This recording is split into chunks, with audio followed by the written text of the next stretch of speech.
Good evening, everyone. So, my next topic of discussion for today's session is antiplatelet drugs.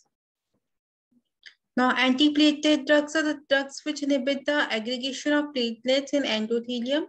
So, they do not form the platelet plug, and fibrin and platelet plug does not form, and thrombus formation is prevented. It's used in the treatment of MI, in angina, in deep vein thrombosis, in acute coronary syndrome, and many other conditions. Platelets respond to vascular injury whenever there is physical trauma to vascular system, such as any cut triggers a series of interactions between platelets, endothelial cells, and coagulation cascade that stop the blood loss from a damaged blood vessel, which means whenever there is injury to the blood vessel, the coagulation cascade will be stimulated and platelet aggregation will be stimulated, and these endothelial cells will aggregate the platelets and they form the plug around the injured endothelium, so that there is no loss of blood in the injured area. Initially there will also be vasospasm of the damaged blood vessel, and then there is no blood loss, and they form the platelet fibrin plug at the site of rupture of the puncture. Now, the mediators responsible for the stabilization of the platelets in the endothelium when there is no injury is prostacyclin and nitric oxide. Prostacyclin is PGI2, which is responsible for the stabilization of the platelets. It does not form the platelet aggregates. A platelet does not aggregate when prostacyclin amount is more in the platelets. When there is damage, there will be decrease in the prostacyclin, damage to the endothelium will be there. There will be decrease in the prostacyclin levels and there will be platelet aggregation. And then there will be a release of the calcium ions, and this calcium ions release will lead to release of mediators like thrombin, AGP, serotonin, thromboxane A2, platelet activating factor, and collagen will be exposed. When endothelium is injured, platelets adhere to uncovered collagen. The platelets, they will adhere to uncovered collagen and there will be platelet activation, because when there is injury, the prostacyclin decreases and there is a release of fibrinogen and von Willebrand factor. And this leads to activation of platelets, and there is a exposure of the glycoprotein 2B3A receptors over the surface of the platelets, and there is binding between one receptor and the other receptor of the platelet of the glycoprotein 2B3A. There is bonding of the receptor, binding of the receptor leading to platelet aggregation. And there are also other factors like thromboxane A2. It also gets released and there is platelet aggregation. ADP, which acts on P2Y1 receptors, ADP receptor, that will also be stimulated, and that will lead to increased cyclic EMP, decrease in the cyclic EMP. And other platelet activating factors will be released, and thrombin may also be released. When thrombin, thromboxanes, and collagen receptors on the platelets are occupied, platelet aggregation is stimulated. When their thrombin receptors are occupied, thromboxane A2 receptors are occupied, there will be platelet aggregation that will be stimulated. Now, this is the resting platelet. Whenever there is resting platelet, the prostacyclin and nitric oxide will lead to conversion of ATP into cyclic AMP, and the cyclic AMP will lead to inhibition of calcium ions. So there will be no release of the calcium ions in the platelets. The platelets have inactive glycoprotein 2B3A receptors, and the prostacyclins increase will lead to stabilization of the platelets, which is resting platelets. There is no aggregation, and whenever there is some injury, the prostacyclin decreases and there is release of cyclic AMP increases. Cyclic AMP also decreases, and there is a release of the calcium ions, which leads to the release of the mediators on the surface of the platelets. Released by the platelets, they are thromboxane A2, ADP, serotonin, platelet activating factor, and these are responsible for platelet aggregation. They will form the platelet plug. And then this elevated calcium, which will release the platelet granules, activation of thromboxane A2 synthesis, activation of glycoprotein 2B3A receptors, and the fibrinogen will also be released, and von Willebrand factor will be released, which will lead to binding of one glycoprotein 2B3A receptors of to the other platelet having the exposed glycoprotein 2B3A receptors, and then there will be platelet plug formation. This all results because of increase in calcium levels in the body, in the platelets, in the body of the platelets. And then there will be platelet fibrin plug formation. Prothrombin will be activated to thrombin, which will convert fibrinogen to fibrin. And this platelet fibrin clot will be formed. And then there will be fibrinolysis, which will be in which the plasminogen gets converted to plasmin, which degrades the fibrin into fibrin peptides. And this plasmin is formed by tissue plasminogen activator. Now, antiplatelet drugs are the drugs which interfere with platelet function. Means they will interfere with the platelet aggregation, platelet activation, and platelet stimulation. And these are used in various thromboembolic disorders. There are certain glycoprotein integrin receptors which are expressed on the surface of the platelets. And reactive proteins like collagens are exposed when there is damage to vascular endothelium. And there are also glycoprotein 1A and 1B receptors on the surface of platelets present. And other this results in platelet activation and release of pro-aggregatory and vasoconstrictor mediators. There will be the mediators which will lead to pro-aggregation, and there will be vasoconstrictor mediators will be released like thromboxane A2 and ADP, adenosine diphosphate, and serotonin. They will be released.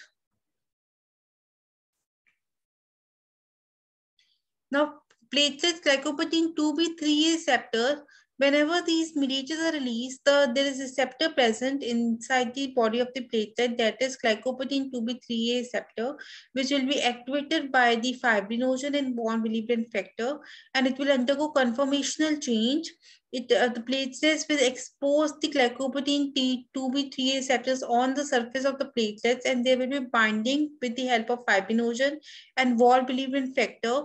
They will cross-link with the other platelets by this receptor, and then platelet plug will be formed. In veins, a sluggish blood flow is there, and fibrin content is more in the veins, and which traps the RBCs. In arteries, the platelet content is more. Platelets are plug is more formed, and fibrin is less, and thus thrombus is formed. So, in the arterial thrombus, antiplatelet drugs are used, and because the fibrin content is more in the veins, so we use the anticoagulant drugs in the venous thrombi. But in the arteries, the platelet plug is more than the fibrin, so antiplatelet drugs are used. In the arterial thrombus, in myocardial infarction, in non-ST segment MI, in ST segment MI, in acute coronary syndrome, all these conditions, there is antiplatelet drugs given and anticoagulants in deep vein thrombosis. Now, this is the mechanism of action of the platelet aggregation. Whenever there is injury to the blood vessel, whenever there is plaque disruption, there will be release of fibrinogen and collagen and von Willebrand factor.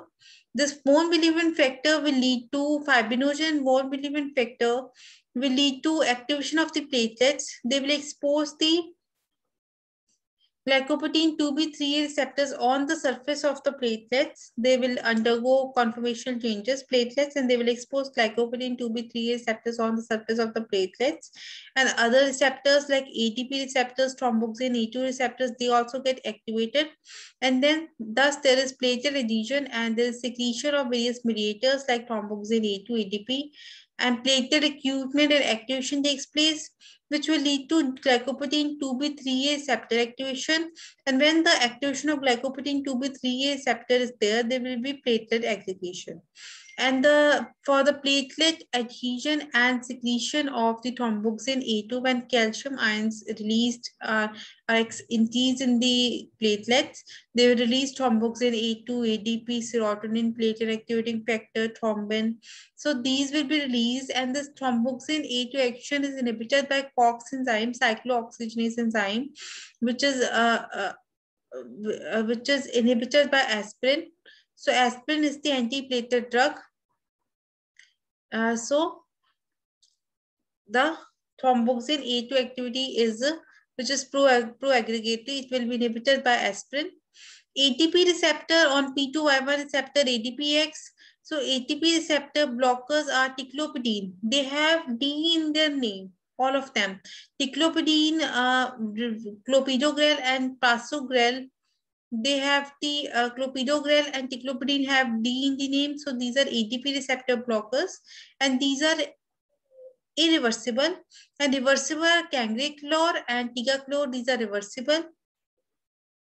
And the glycoprotein 2B3A receptor blockers are, which block the activation of glycoprotein 2B3A receptors, is given by AB. AB, they have abscimab, aptifibetide, and tirofiban. They have all AB in their names, so these can be remembered by this. And there's also a protease activating factor, which is on the surface of the platelets, to which thrombin attaches, and thrombin inhibitors are atopaxar and vorapaxar. This is their names in trials. Now, this is how the arachidonic acid gets converted to cyclooxygenases, which forms the thromboxane A2. And this cyclooxygenase inhibit the formation of the inhibit the formation of thromboxane A2, which is by aspirin. When this thromboxane A2 acts on the glycoprotein 2B3A receptors, there will be release of the diacylglycerol and IP3 in the platelets, and there will be release of calcium ions. Whenever there is release of the calcium ions, there will be release of various mediators, and glycoprotein 2B3A receptors from the surface, from the platelets, inside the platelets get exposed, and they get expressed on the surface of the platelets and fibrinogen, and then they form the fibrinogen. And the glycoprotein 2B3A receptor blockers are abscimab, aptifibetide, and tirofiban. They have the AB in their names. Targets of antiplatelet therapy, again, the thromboxane A2 is not formed by inhibiting the COX enzyme. Arachidonic acid does not form thromboxane A2. And thus there is no activation of the cyclic AMP. Cyclic AMP formation decreases. And then thromboxane A2 activation decreases. And then ATP receptor blockers are ticlopidine, clopidogrel, prasugrel, ticagrelor, cangrelor.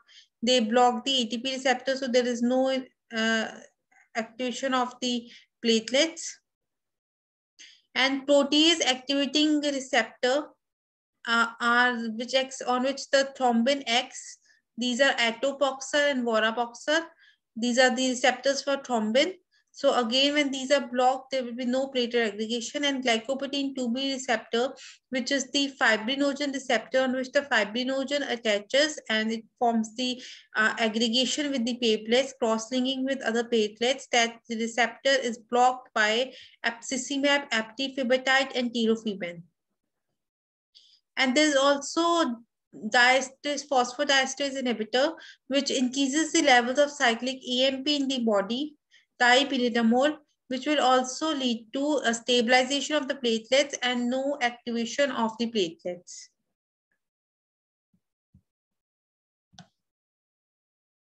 Now, these are the drugs I've already discussed with you: aspirin, dipyridamole, glycoprotein 2B3A receptors, and ADP receptors, P2Y2 receptors.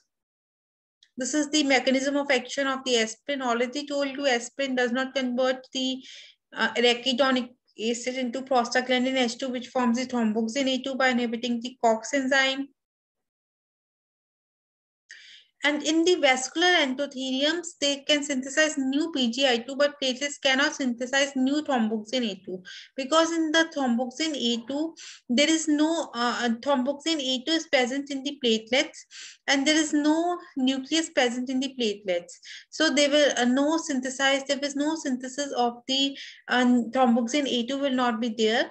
So there will be no pro-aggregation. Aggregation will not be produced. But platelet PGI2 is present in the endothelium, which can synthesize the PGI2 from time to time. So it can lead to anti-aggregatory action. And thus the action of aspirin, it lasts only for 7 to 10 days because thromboxane A2 is not formed. Balance between thromboxane A2 and PGI2 is altered. At high doses of aspirin are needed to inhibit COX in vascular endothelium than in platelets. Anti-platelet effect can be achieved at low doses only because the PGI2 anti-platelet action, it is achieved only at low doses, that is 75 to 150 milligram per day orally. Other NSAIDs, they are reversible inhibitor because the aspirin is irreversible inhibitor, so it can be used as the anti-platelet drug and low doses are used. Adverse effects will be mostly these cause the GI side effects, like there can be GI mucosa damage, high risk of bleeding, suppression of GI protective action of prostaglandins. Next is phosphodiesterase inhibitor, which inhibits the action of the ATP into ATP gets converted to cyclic AMP, and cyclic AMP gets converted to 5' AMP, and cyclic AMP gets converted to 5' AMP with the action of the enzyme phosphodiesterase. An inhibitor and its inhibitor will lead to increase in levels of cyclic AMP, which will lead to stabilization of the platelets. There is no activation of the platelets. And they also inhibit the uptake of the adenosine. They also inhibit the uptake of the adenosine, and they also inhibit the thromboxane A2 synthesis. So they interfere with aggregation, and they potentiate, and they also increases the prostacyclin function. PGI2 function is also potentiated. Dipyridamole and aspirin are used in transient ischemic attacks, in which there is ischemia, that is, there is deficiency of oxygen. So these can be used because these are vasodilators. So these can be used in transient ischemic attacks.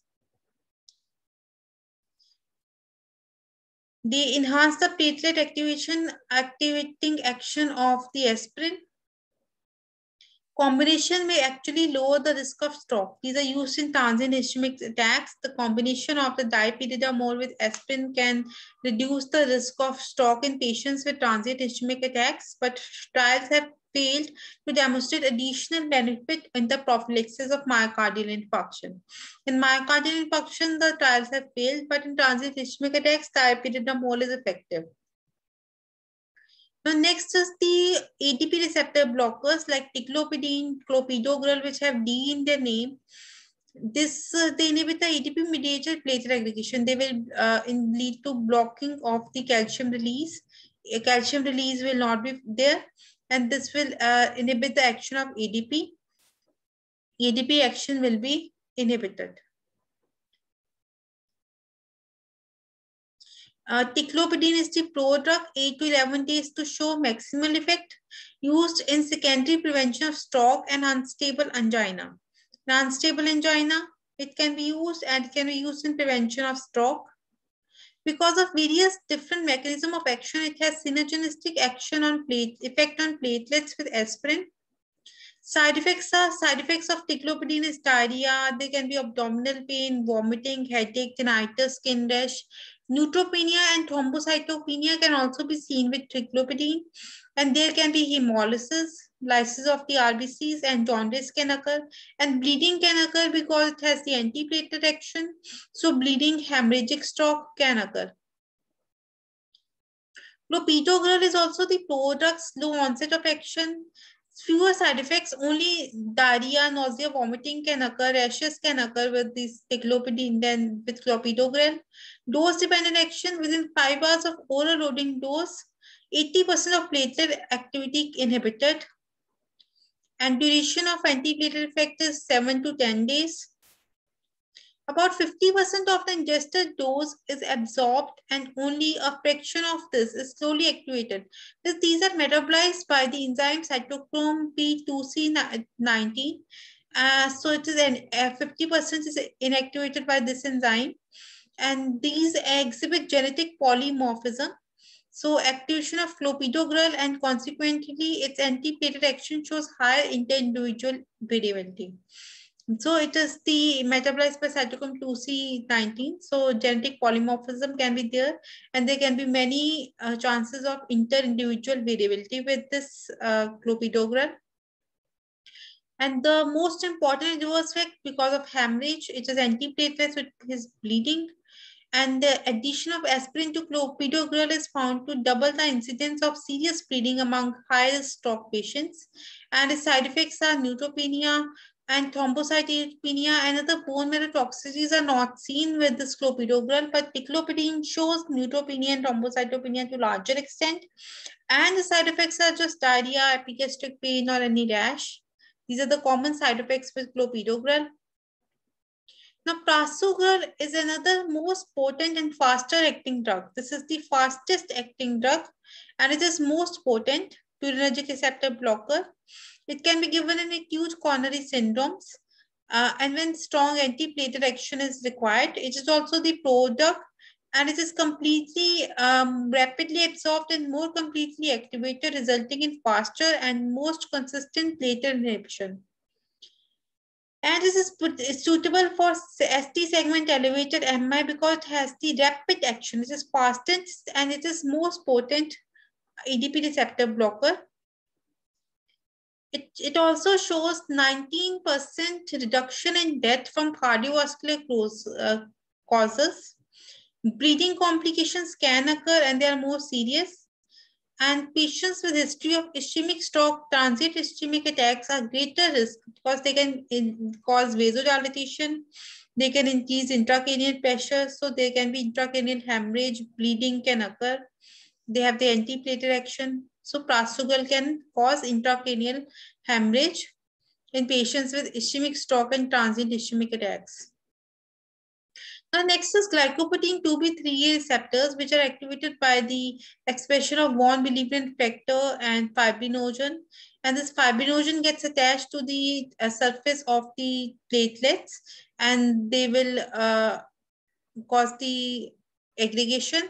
And this glycoprotein 2B receptor active blockers are abscesimab, which have AB in the name, tifibetide, and tirofiban. Now, these are newer class of potent platelet aggregation inhibitors which act by aggregation. And this is an adhesive receptor on platelet surface for fibrinogen and von Willebrand factor, through which agonists like collagen, thrombin, thromboxane A2, ADP finally induce platelet aggregation. And this antagonist, they block aggregation induced by platelet agonists. Abscesimab is the monoclonal antibody, murine chimeric, and it has high affinity and slow dissociation rate and immediate and profound inhibition of platelet activity extending from 12 to 36 hours after termination of infusion. Its action comes in 12 to 36 hours after termination of infusion, and it has high affinity and slow dissociation rate.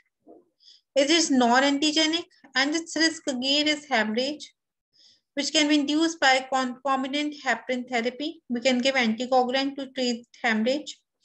Thrombocytopenia can also occur with abscesimab and should not be used second time since risk of thrombocytopenia increases. Constipation, arrhythmias, and ileus are also other side effects.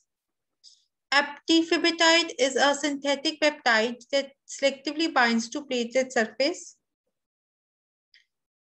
And this attaches to glycoprotein 2B3A receptor and inhibits the platelet aggregation. Plasma half-life is 2.5 hours, is longer than that of abscesimab. Platelet inhibition reverses in a shorter time. within 6 to 10 hours because it quickly dissociates from the receptors. It dissociates from the receptor, its action is reversible, and the platelet inhibition reverses within 6 to 10 hours. Infused IV eptifibatide is indicated in the angina, unstable angina, and coronary angioplasty. Tirofiban is another non-peptide but specific glycoprotein 2B3A receptor antagonist that is similar in properties to eptifibatide. Plasma half-life is 2 hours and it dissociates rapidly from the receptors. And indication is, again, it can be used in unstable angina and coronary angioplasty. Adverse effects mainly are hemorrhage or nausea, vomiting can also occur. Now, uses of the antiplatelet drugs. Now, coronary artery disease is a main use. In the post-MI patients, we can give,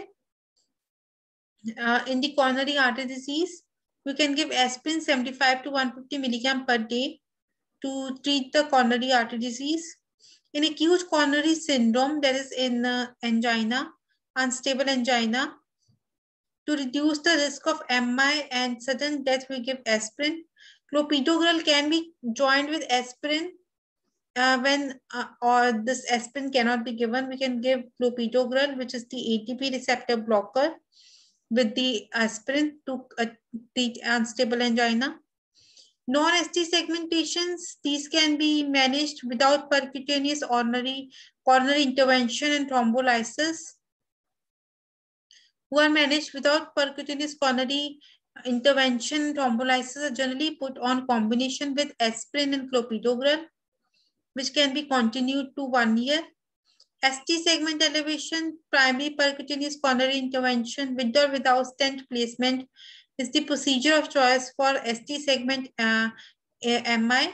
Percutaneous coronary intervention with stent placement is the main treatment. And also for the high risk ST segment elevation who present within 12 hours. Prasugrel can be given along with this aspirin to undergo percutaneous coronary intervention. Cerebrovascular disease like transient ischemic attacks and stroke, the drug given is aspirin. And antiplatelet drugs do not alter the course of stroke due to cerebral thrombosis.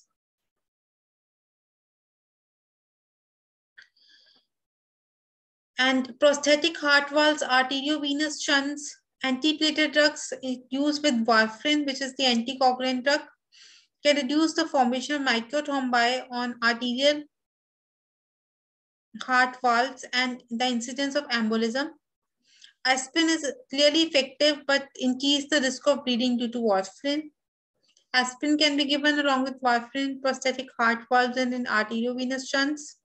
In venous thromboembolism, we give anticoagulants. And sometimes, in addition to anticoagulants, we can give antiplatelet drugs also as the prophylactic drugs. Peripheral vascular disease, aspirin and clopidogrel is effective in intermittent claudication to reduce the incidence of thromboembolism. So, like in Raynaud's disease or Buerger's disease, we can give aspirin or clopidogrel and they reduce the risk of thromboembolism. So that's all for antiplatelet drugs. Hope you understood. Happy learning. Thank you.